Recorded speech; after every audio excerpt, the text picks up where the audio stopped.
Si tu viens de débuter le skate et que tu veux t'attaquer ou améliorer ton ollie, alors tu es au bon endroit. Dans cette vidéo, je vais te partager quelques conseils pour mieux commencer que moi et éviter certaines erreurs que j'ai pu commettre. Installe-toi, on est parti.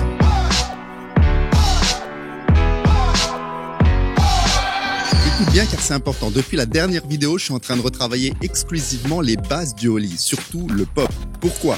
Car en ce moment, je me rends compte que ces bases-là ne sont pas acquises et à mon sens, je suis en train de stagner. Tu regarderas la vidéo et tu verras que je dis souvent que je suis pas à l'aise sur ma planche, que mon pop n'est pas assez bon, pas assez sec, ni assez rapide. Et d'ailleurs, merci aux excellents commentaires qui m'ont conseillé de ne pas prendre de mauvaises habitudes au risque de les conserver tout au long de la progression. C'est grâce à eux que je fais cette vidéo pour que toi, si tu commences le skate maintenant, tu prennes le temps d'apprendre ces bases, qu'elles soient acquises et solides, de manière à ne pas avoir à revenir dessus plus tard comme je suis en train de le faire.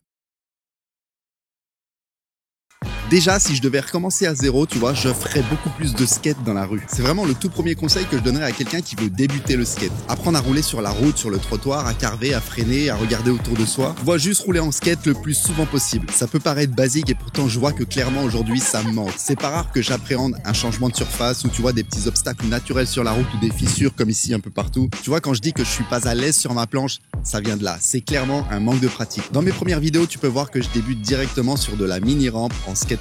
Ça m'a vraiment apporté, tu vois, mais je pense que j'aurais dû faire ça un peu dans un second plan. Que tout soit naturel, que skater devienne un automatisme, un peu comme tu marches ou tu respires. En gros, faire du skate en dehors de toutes tes sessions de skate. Juste pour que le skate devienne une évidence. T'as une course à faire à 100 mètres? Vas-y en skate. Va au taf en skate. Commande pas Uber Eats. Va chercher ta bouffe en skate. En plus, tu paieras moins cher. Vis le skate de manière à ce qu'il soit une extension de toi-même. Il n'y a vraiment pas de secret. Il faut juste pratiquer. Ton cerveau a besoin de répétition pour comprendre. Alors skate, skate, skate.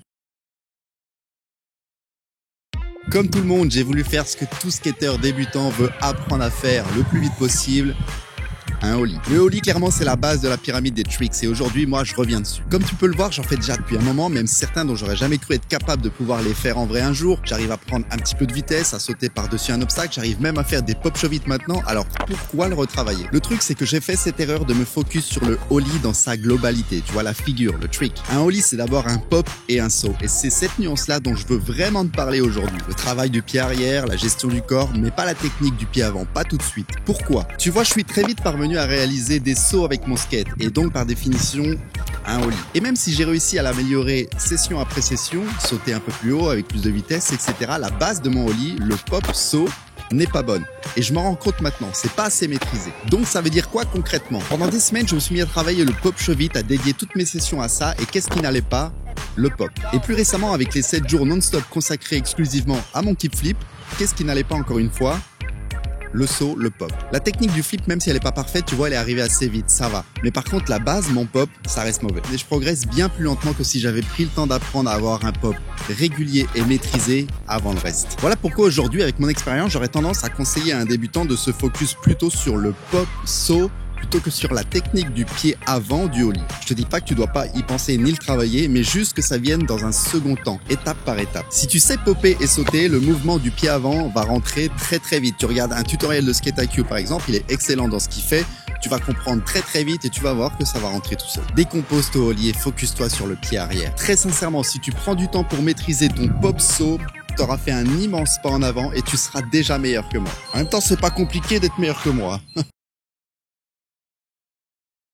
La protection et la sécurité. Ok, ce sujet-là, je vais l'aborder d'une manière différente car chacun fait bien comme il a envie avec ça. Moi, je vais te parler plutôt des bienfaits psychologiques que les protections peuvent potentiellement t'apporter. Ça veut dire quoi? Tu as peut-être remarqué que dans mes dernières vidéos, j'utilise maintenant des pattes de protection et des gants. Pourquoi? Avant, je portais rien du tout et quand j'ai travaillé le pop shove-it, j'ai vraiment fait une grosse chute. Ça se voit peut-être pas à l'image, mais j'ai vraiment tapé bien fort et surtout, c'était ma toute première chute en mouvement avec de la vitesse. En soi, je me suis pas tellement fait mal, voire presque pas du tout en réalité. Mais mentalement, j'ai vraiment eu peur. Et depuis, tu vois, j'ai comme un blocage quand je me retrouve en l'air au-dessus de la planche. Tu vois, les pattes de protection, personnellement, je les utilise plus comme un pansement psychologique pour avoir assez de confiance et mettre assez d'engagement quand je skate. La peur, c'est mon ennemi numéro 1, clairement. Et tu vois, quand j'hésite, c'est là où j'ai vraiment le plus de chances de me faire mal. Voilà pourquoi je conseillerais à un débutant quelques éléments de protection. Si ça te permet d'être un peu plus rassuré, plus confiant, vas-y, fonce. On s'en fout du style, c'est secondaire. Moi, depuis que je mets mes pattes, tu vois, je vais pas te dire que je suis meilleur, pas du tout.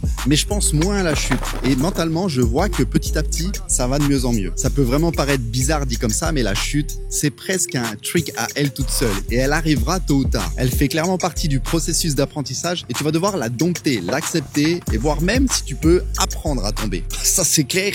Si tu peux apprendre à tomber, parce que putain, je me suis niqué le... Ce petit conseil bonus, c'est la raison de ma chaîne YouTube. Avant de faire ça un peu sérieusement, je voulais vraiment être en mesure de m'auto-corriger, de m'analyser et de voir toutes mes petites erreurs. Alors, filme-toi. Pense à te regarder, à t'auto-critiquer, à te remettre en question. Et si t'es chaud, tu peux même poster ça dans le Discord de la commu. On verra ça ensemble. T'as le lien dans la description. Moi, c'est Tony Dix et je te remercie d'avoir regardé cette vidéo. À la prochaine. Ciao, bye. Compliqué de faire des vidéos. C'est compliqué, hein.